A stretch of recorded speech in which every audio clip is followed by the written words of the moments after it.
Welcome back, folks, to another episode of Humbug Outdoors Fishing. It's your host, C. Smith, and today we're going to be covering my favorite rig for basically the Boise River and any river in general. This will always get you fish no matter where you go. Let's get into it. Alrighty, so to start this rig, right, from our main line here, we have our 10-pound braid, and we're going to attach our bobber. This is going to be a float rig, so any bobber really works, right? If you want to use a rocket bobber, if you want to use a torpedo float. A lot of guys like the traditional like steelhead type float.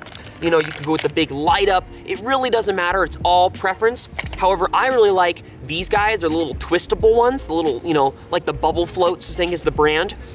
And the reason why is because they are super easy to adjust and they never slip. I even know, you know, you don't even have to put bobber stops on this and it still doesn't slip. Whereas sometimes these heavy ones like this will slip a lot if you have a bobber stop. So that's the one I like right there. So we're gonna put this guy on. So now we are attaching our leader line to this. So what I'm using actually here is the Scientific Anglers. This is 4X, so it's 7.4 pound. I really like using fly tippet because it's a lot thinner, and I do think on pressured waters it really helps.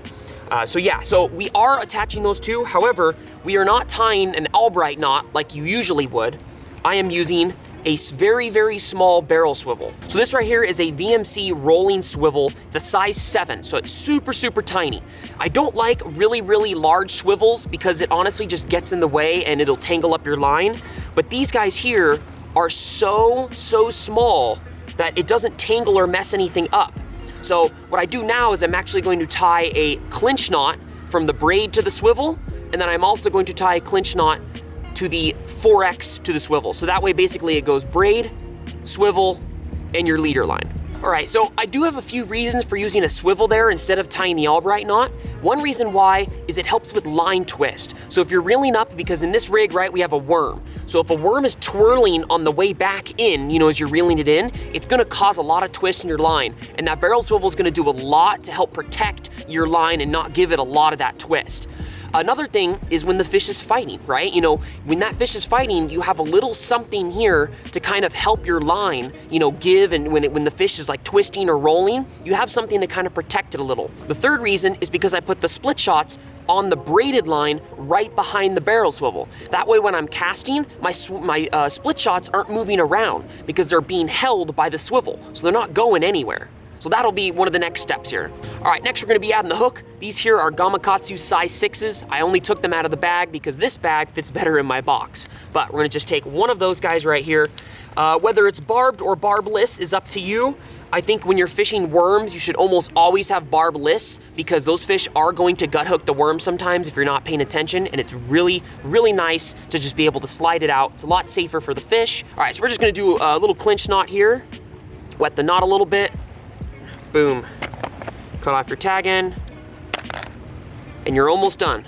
All right, and then after that, basically all you do is add your 2 little split shot, as I have right here. And the nice thing, like I said with that barrel swivel, right, is those split shots slide down, but they just stay right there. They stay right in front of that barrel swivel. So basically you've got your float up here, right? It's completely adjustable. All you do to set it is with these guys is you just twist a little bit. Boom, locked it in, right? But you can adjust that wherever you want. You've got your split shots with your barrel swivel, your leader line down, and your hook. And as for worms, a lot of guys throw the giant night crawlers, and I actually brought some today to kind of show you as a reference. That's the size people usually throw on. However, the size I like, let's see if I can dig one up here, yep, is that guy. They call them Trout Worms, and you can usually get more of them in a pack as well, which is nice. But that to me is the perfect size. I like that so much better than the giant night crawlers. I think it's a little easier snack for them to get in. You're not gonna miss as many short strikes either. And I think on days when they're a little picky, you know, a little smaller worm definitely does help. All right, so yeah, we got a good little stretch of water here. I'm gonna get this rig all set up and let's go get one.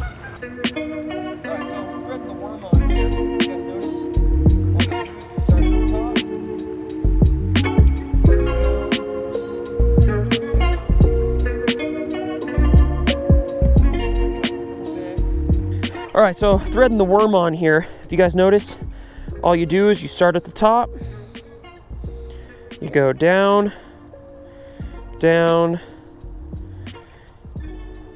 gotta bring it up a little bit,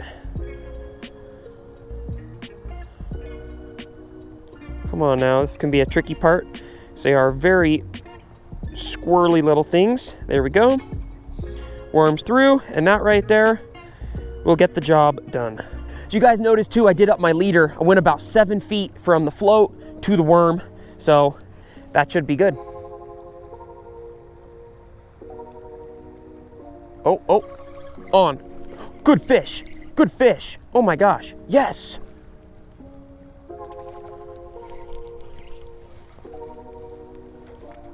Yes, good one.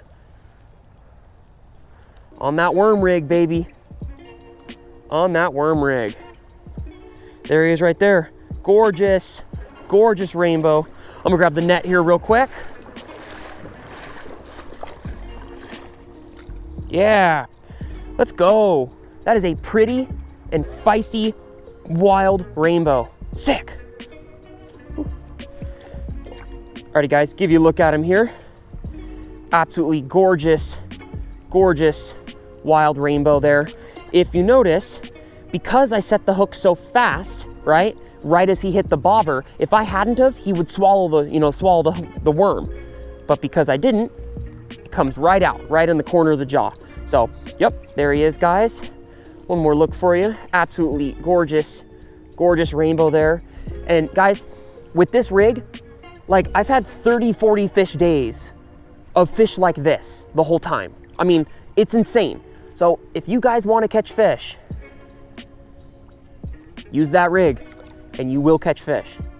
Hope you guys enjoyed this episode. I thought a lot of you guys would get a lot of good information out of this. This is a rig I've been using for a long time now, and it just works amazing on the Boise and pretty much every other river. So yeah, hope you guys enjoyed. We'll see you guys next time on Humbug Outdoors Fishing.